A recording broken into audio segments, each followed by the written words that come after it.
देखिए, बरसात के मौसम को ध्यान रखते हुए जो ग्रामीण क्षेत्र में हमारे जितने भी सिंचाई विभाग के नाले हैं, ड्रेन्स हैं, चैनल्स हैं, उन सभी की सफाई जो है वो 100% 100% पूर्ण की जा चुकी है।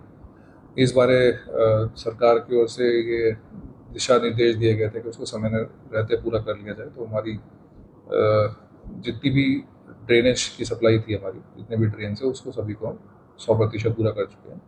जहाँ तक शहरी क्षेत्र की बात है, तो अगर आप जींद की बात करें तो जींद में लगभग 21 ऐसे पॉइंट्स हैं जहाँ पे पीछे पानी भरता रहा है। हमने उन सभी पॉइंट्स को ध्यान में रखते हुए जहाँ पे जो हमने कदम उठाने थे वो हमने उठाए हैं। उसके साथ साथ ही हमने पब्लिक हेल्थ या एमसी के अधिकारियों की ड्यूटी लगाई हुई है, उसमें डेडिकेटेड वो 24 घंटे वहाँ पे शिफ्ट्स में ड्यूटी रहेगी जब तक बरसात का मौसम रहता है।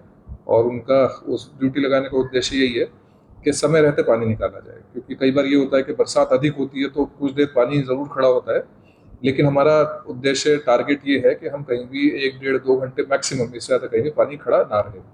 इसके साथ ही कुछ हमारे पास पीछे भी ये समस्या आती रही है कि रेलवे के जो अंडर पासेज है, क्योंकि वो क्षेत्राधिकार जो होता है वो रेलवे विभाग का होता है, तो उन पॉइंट्स को आइडेंटिफाई करके ही पीछे रेलवे अधिकारियों के साथ भी हमने इसमें चर्चा करके और इन पर भी काम चालू कर दिया है। तो देवीलाल चौक के पास जो अंडर पास है उस पर भी कुछ लीकेज की समस्या हमारे सामने आएगी। रेलवे अधिकारियों ने उस पर काम चालू किया है। तो ये हमारा उद्देश्य ये है कि हम इसमें इस बार शहर में जो इस प्रकार की समस्या आती रही है पीछे, उसको हम निपटे और शहरवासियों को परेशानी का सामना ना करना पड़े। सर, एक सुपर कंसेंट होती है सर, उसकी रिक्वायर भी भेजी गई है लेकिन अभी तक जीने में नहीं आया सर। देखिए, वो रिक्वायरमेंट सरकार के पास भेजी गई है, तो उस बारे में मेरे लिए टिप्पणी करना अभी मुश्किल है। वो क्योंकि हेड ऑफिस से जैसे अप्रूव होता है तो नियमानुसार उसको वो कहीं से खरीदने की परमिशन मिले या कहीं से हायर करने की परमिशन मिले, जिस प्रकार से होता है वो जैसे मिलेगी हम उसको जरूर शहर में उसको डिप्लॉय करेंगे। सर, 11 तारीख से सावन शुरू होने जा रहा है, कांवड़ यात्रा, किस तरीके की व्यवस्था की गई है? देखिए, रोड को मैं आपको थोड़ा बताना चाहूँगा कि सफीदो रोड का चौड़ीकरण का एक प्रस्ताव है, जो जिसके लिए एफॉरेस्टेशन के लिए जो 40 एकड़ भूमि की लगभग आवश्यकता थी, वो 4 अलग अलग गाँव की लैंड को आइडेंटिफाई करके हमने सरकार के पास प्रस्ताव भेज दिया है। तो क्योंकि इसका चौड़ीकरण होने का ही प्रस्ताव सरकार के पास कंसिडरेशन में और जल्दी अप्रूव हो जाएगा, तो इसको पूरे रोड को ले करने का हमें प्रशासन का सरकार को कोई औचित्य नहीं लगा, क्योंकि पेड़ कटने के बाद इसको दोबारा बनाना ही पड़ेगा। तो एक फाइनेंशियल बर्डन अननेसेसरी का सरकार के ऊपर आता है। तो हमने इसको, लेकिन ये प्रस्ताव हमने रखा है कि इसको मोटरेबल करेंगे हम।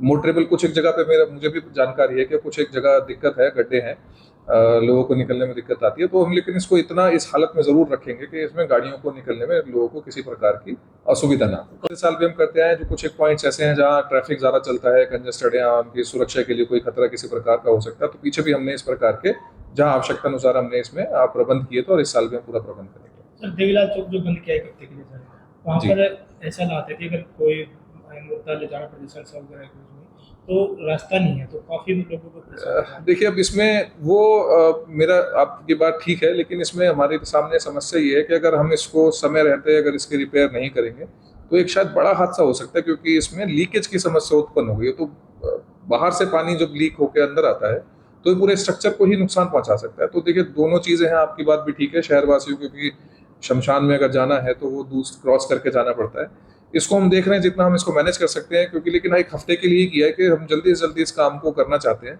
उसमें हमने टेक्निकली ये भी देखने की कोशिश करी कि एक साइड पहले कर लें, दूसरी साइड बाद में करें, लेकिन वो संभव नहीं हो पा रहा है। तो जब तक इसको बंद करके पूरे तरीके से इसको हम ठीक नहीं करेंगे तो ये स्ट्रक्चर ही कॉम्प्रोमाइज हो जाएगा, जो हमारे लिए आने वाले समय में समस्या हो सकती है। बाकी जहाँ तक आपकी कंसर्न है कि हम ये लोगों को किसी को ले जाना है, शमशान तक लेके जाना है, तो उसके लिए हम देख रहे हैं क्या व्यवस्था कर सकते हैं, और लोगों को कोशिश यही रहेगी हमारी कि किसी असुविधा का सामना ना करना। सर, वहाँ पर दो बड़ी समस्याएं बढ़ रही है। एक तो सर, वहाँ पर एक ऐसी गली है कि अगर बरसात आ जाती है, जैसे अभी मौसम चला हुआ, तो वहाँ पर सर 15 से 20 बच्चे ऐसे हैं जो स्कूल में जाने पर मजबूर में नहीं जा पाते, घर पर रहकर ही पढ़ाई करते हैं।